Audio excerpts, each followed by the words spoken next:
S'il y a bien une menace venant de l'outre-espace et qui est prise très au sérieux par le grand public, ce sont bien les géocroiseurs. Ces fameux astéroïdes dont l'orbite immatérielle autour du Soleil croise celle de la Terre et qui peuvent s'approcher très près de notre planète. Dans la plupart des cas, c'est à peu près la même chose. Ce sont des phénomènes lents, inoffensifs et fréquents parce qu'il y en a un paquet qui traverse la zone d'influence gravitationnelle de la Terre. Et c'est également invisible à l'œil nu, puisque ces corps célestes possèdent parfois une magnitude tellement faible que leur observation nécessite l'utilisation de radars ou de radiotélescopes. Il faut bien comprendre une chose. Oui, les dangers causés par des comètes et des gros astéroïdes, ça arrive. C'est bien pour cette raison que beaucoup en ont peur. Ce sont des événements pas très fréquents, mais le jour où ça se produit, ça peut faire très mal. L'impact de Shoemaker-Levy 9 en 1994 est probablement l'une des catastrophes spatiales naturelles ayant le plus marqué toute une génération. La comète avait une trajectoire de collision avec Jupiter, et l'attraction démentielle de la géante gazeuse l'a fait se séparer en 23 morceaux différents, percutant les hautes couches de l'atmosphère de la planète pendant des jours, libérant ainsi une quantité absolument démentielle d'énergie. Cet événement, en plus d'être très célèbre, a grandement influencé la culture populaire avec l'arrivée massive de films catastrophes centrés sur les comètes, les astéroïdes et la fin de la Terre en général. 17 ans plus tard, un autre phénomène va lui avoir des conséquences bien réelles sur le quotidien des gens, le bolide de Tcheliabinsk. Fort heureusement, l'incident n'a fait aucune victime. Mais n'empêche, des milliers de blessés, des dégâts matériels immenses et une couverture médiatique sans précédent, ce n'est pas rien. Forcément, à cause de tous ces phénomènes exceptionnels, les gens ont peur que la routine spatiale se confonde avec l'exception. Et c'est pour ça que chaque année, lorsque des dizaines de géocroiseurs survolent la Terre, les agences spatiales notifient leur présence. Et parfois, on tombe sur une perle rare. Le 21 janvier 2023, l'astronome amateur Gennady Borisov, assez reconnu dans le milieu, détecte un nouvel objet céleste qui ne se déplace pas de la même manière que le fond étoilé. Il en conclut donc que ce n'est pas un objet lointain, mais un corps qui se trouve dans le système solaire. Et même plutôt proche. Sa taille estimée est assez minuscule, entre 3 et 8 mètres de diamètre. C'est littéralement un gros caillou. Mais un gros caillou qui s'approche. Il a été renommé 2023 BU et en l'espace de quelques jours, le monde entier a commencé à en parler. Pour une raison très simple, c'est qu'il fonce droit vers la Terre. Si vous suivez un peu mes vidéos, vous savez que frôler la Terre est une notion relative et polysémique. Tout dépend de quel référentiel on prend. Mais là, pour le coup, 2023 BU s'est approché plus près que n'importe quel autre géocroiseur récent. La NASA elle-même publiera un communiqué dans lequel elle explique que ce caillou, aussi petit soit-il, passera au périgée, c'est-à-dire au plus près de la Terre possible, le 26 janvier, soit 5 jours seulement après sa découverte. C'est d'ailleurs pour cela que l'on l'a découvert. S'il se trouvait à l'autre bout du système solaire, nous n'aurions jamais notifié sa présence. Très rapidement, la NASA rassure quant au potentiel danger que peut représenter cet astéroïde. Et de toute façon, même s'il avait une trajectoire de collision avec la Terre, sa taille est beaucoup trop petite pour percuter le plancher des vaches sans se disloquer complètement à cause des frottements bouillonnants de l'atmosphère. Au final, le trublion cosmique est passé à seulement 3600 km de notre planète, soit 10 fois plus bas que les satellites géostationnaires en orbite. C'est extrêmement rare qu'un tel objet puisse s'approcher aussi près, au vu des distances faramineuses entre les différents corps importants du système solaire.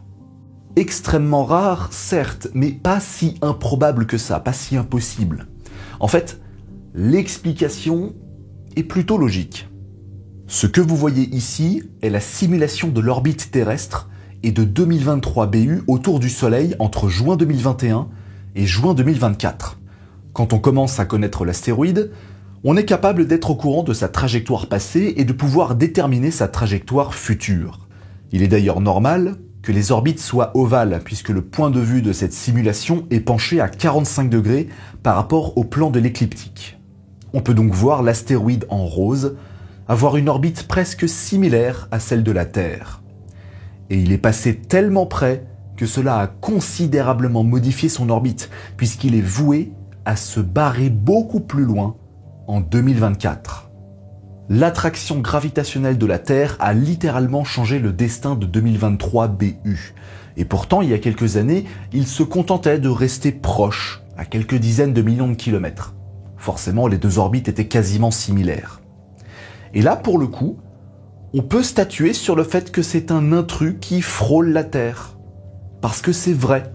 C'est l'un des géocroiseurs dont le périgée est au plus près en 2 siècles d'études dans le domaine. Ne croyez pas pour autant que c'est terminé, parce que cette actualité spatiale m'a fait rappeler l'existence d'un autre événement, un petit peu plus vieux, et dont je voulais en parler depuis très longtemps. Et qui est beaucoup plus extrême que tout ce qu'on a vu. Et là, pour le coup, c'est vraiment flippant, parce qu'on a des témoignages, des preuves, avec des photos et des vidéos. Chaque année, des énormes bolides se disloquent dans l'atmosphère. Ça arrive plutôt souvent, et le nombre d'enregistrements vidéo de ces phénomènes sont nombreux.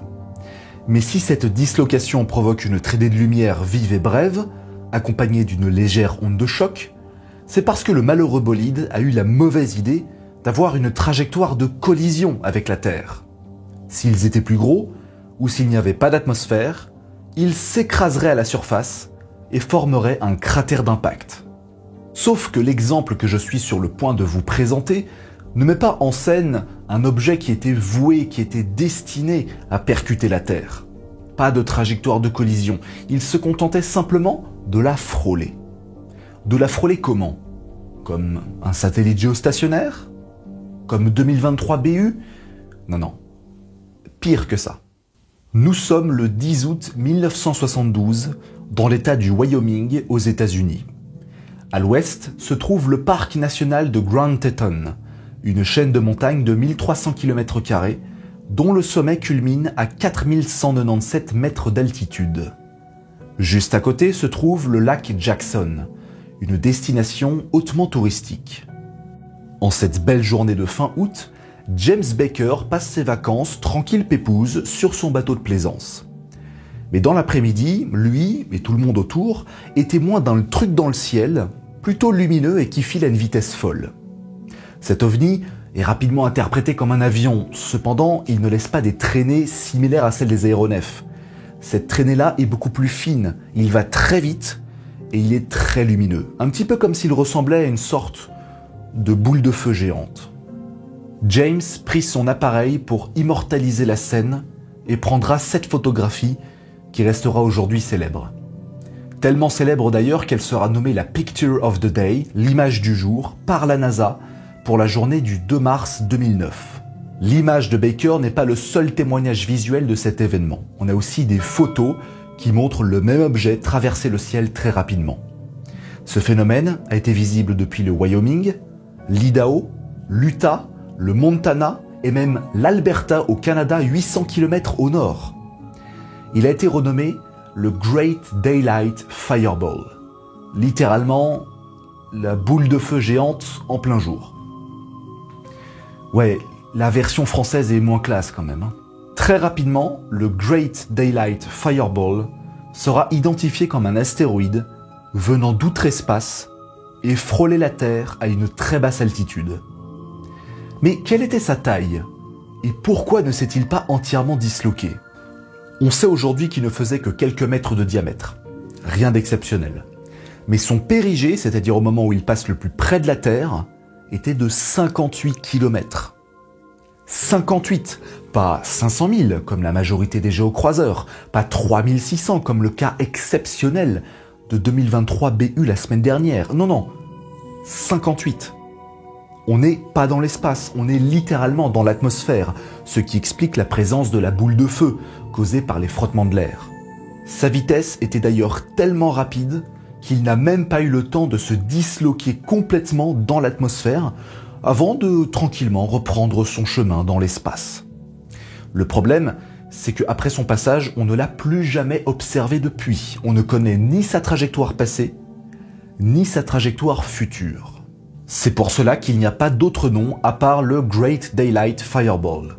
L'objet n'a pas été enregistré administrativement dans les catalogues des géocroiseurs. Mais n'empêche, on a eu en 1972 un astéroïde qui est rentré dans l'atmosphère, qui a rebondi dessus et qui est reparti dans l'espace. Quelle est la probabilité pour qu'un tel événement se reproduise, qui plus est juste se produise tout court et visible à des centaines de milliers de kilomètres carrés à la ronde? On ne sait pas, c'est tellement improbable. À vrai dire, il est tout à fait possible qu'un autre événement similaire se soit déroulé, mais dans un endroit tellement paumé de la Terre, comme un océan ou un grand désert, que pas grand monde ne l'a remarqué. Mais c'est assez peu crédible, en tout cas aujourd'hui, parce que nous avons des systèmes de détection de radar ultra performants. Donc, on ne sait pas. Il y a un peu plus d'un an, j'ai parlé de l'astéroïde 1950 DA, qui s'approchera de nous à la fin du 29e siècle, et qui a une chance sur 300 de percuter la Terre. Il fait plusieurs centaines de mètres, et il est trop tôt pour affiner nos calculs. Il constitue à ce jour le géocroiseur le plus dangereux pour l'avenir de l'humanité. Seulement, la mission DART, survenue en 2022, qui avait pour objectif d'envoyer une sonde percuter un petit astéroïde en orbite autour de la ceinture principale, nous a montré que dévier la trajectoire d'un objet potentiellement dangereux était non seulement possible, mais en plus reproductible. À voir donc, au cas où 1950 DA ou bien d'autres astéroïdes incongrus ne décident de constituer une menace pour la civilisation humaine. Voilà, ça, ce sont des astéroïdes qui frôlent littéralement la Terre. Genre vraiment. En attendant que cela se reproduise à nouveau, vous pouvez toujours regarder ma vidéo sur les étoiles fantômes. Et puis aussi vous abonner à la chaîne, partager mon travail, mettre un petit pouce bleu, un commentaire et activer la cloche. À la prochaine!